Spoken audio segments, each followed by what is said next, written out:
So he tells me that he wants to go to school today. Yes.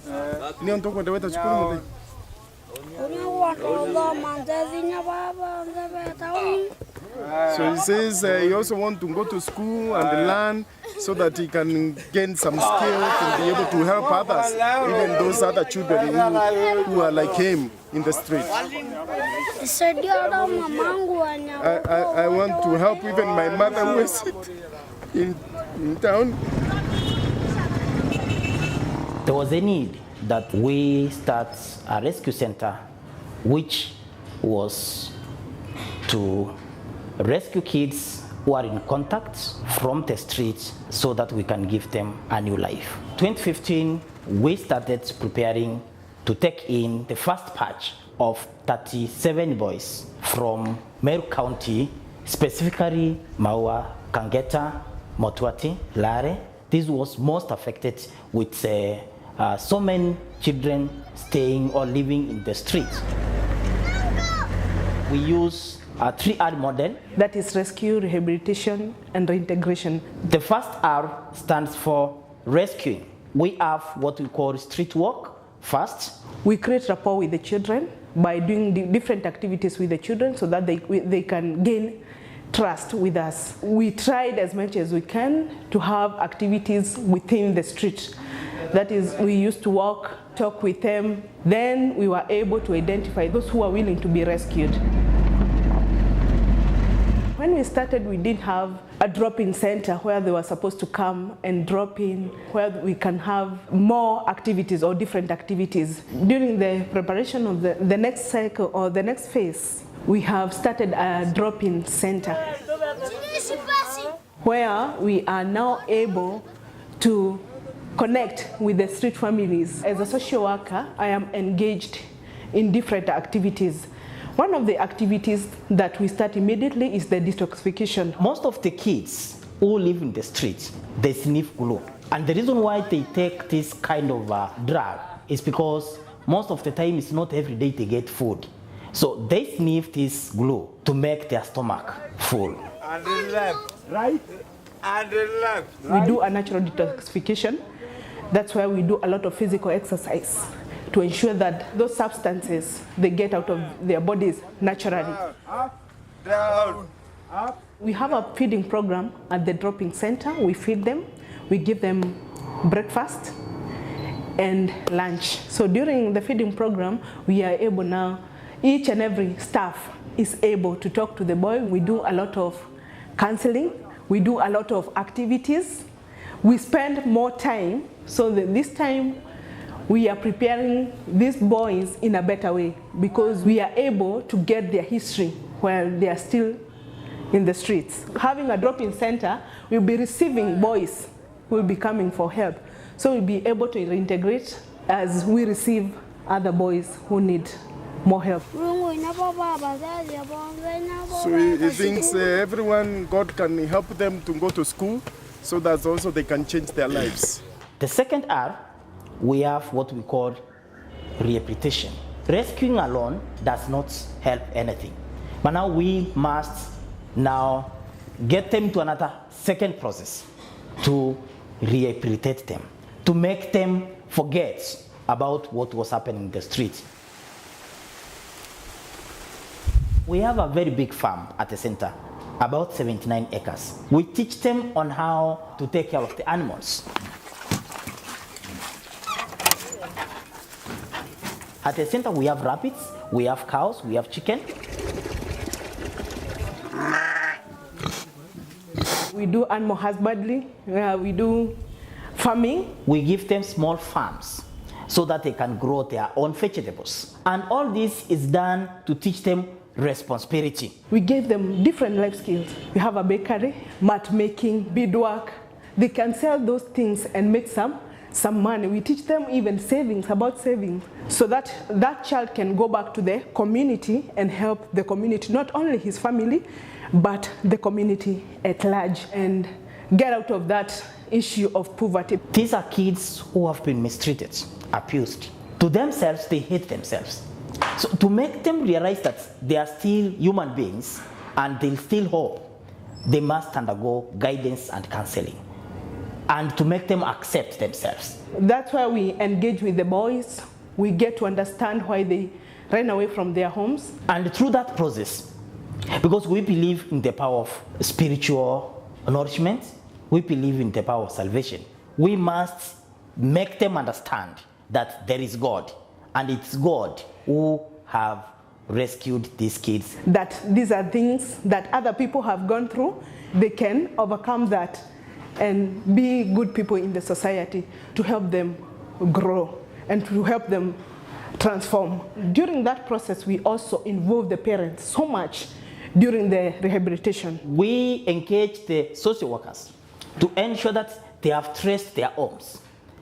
They have identified their relatives. We get to understand the reason why they ran away from home. We start a relationship with the parents. We invite them to the center where we have a resocialization, where we invite them to come and spend time with their once lost children. Most of the kids who live in the streets, they do not know anything. They cannot even spell their name.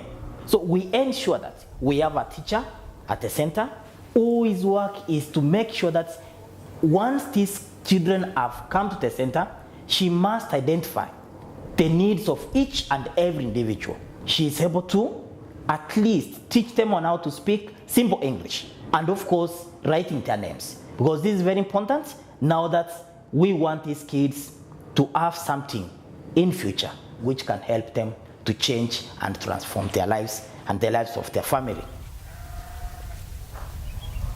Since we started this program, we have seen people from the community benefiting a lot.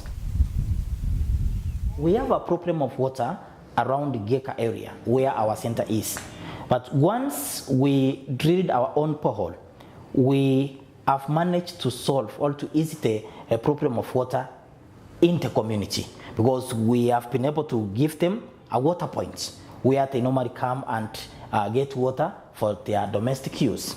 We also have a greenhouse which has really benefited the community, because most of the time the community people come to learn skills on farming.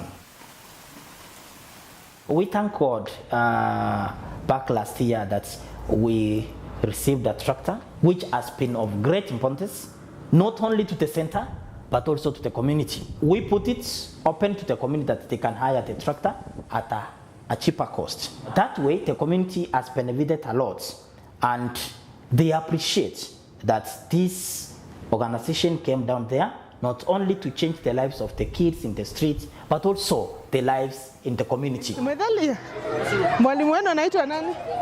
third R is reintegration. We take children back home to be with their parents, because we believe that is where they can get the best love. We form groups with the parents of that child or the guardians and the community. This was mainly to train on skills for sustainability when we reintegrate the child back home, and for acceptability by the community and both the parents. The family strengthening program is there to ensure that the parents have been taught the importance of positive parenting. So mostly we've been training on livelihoods, resource management, life skills on acceptability and self-esteem issues, because in most of these communities they are very hopeless. When we reintegrate the children from these locations, the acceptability is very high, and the reintegration process, integration between the children of the community and the parents and even the neighbors and the schools is very positive, because they've seen this child as a hero to their community, because they brought the light to the community. During this reintegration process, we are supporting their education to ensure that these children, the transformation, is permanent.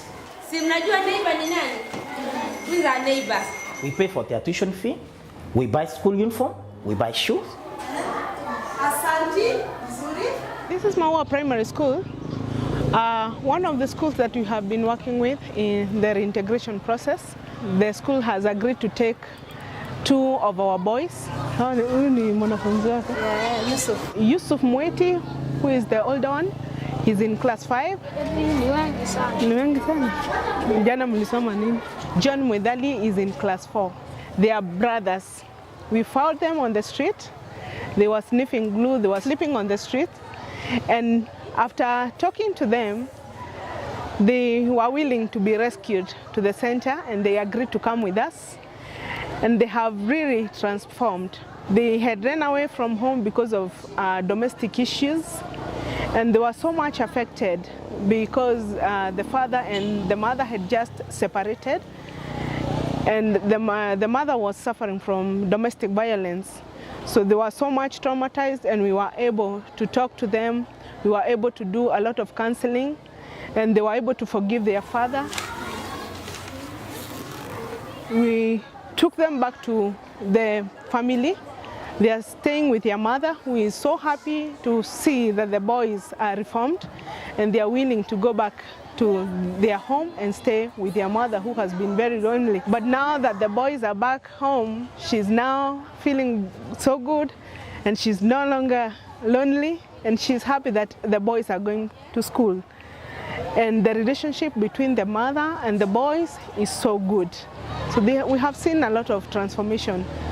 Even the two brothers, they also had issues between themselves, and we have been able to help them bond as brothers. We have restored that brotherly love, and the family is back in one piece once again.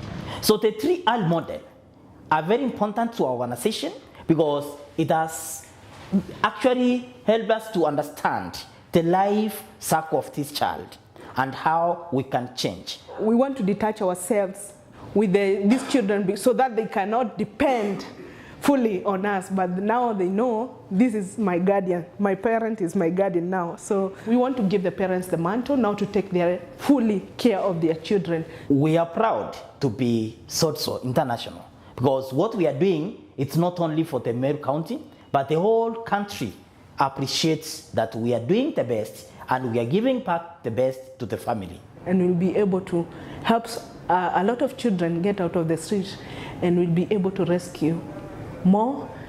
And now our work will be now empowering the community. To our friends and partners supporting us, we are very thankful so far for the far you've brought us, because it's because of your support that we are this far. You've helped us to create hope where there's been no hope.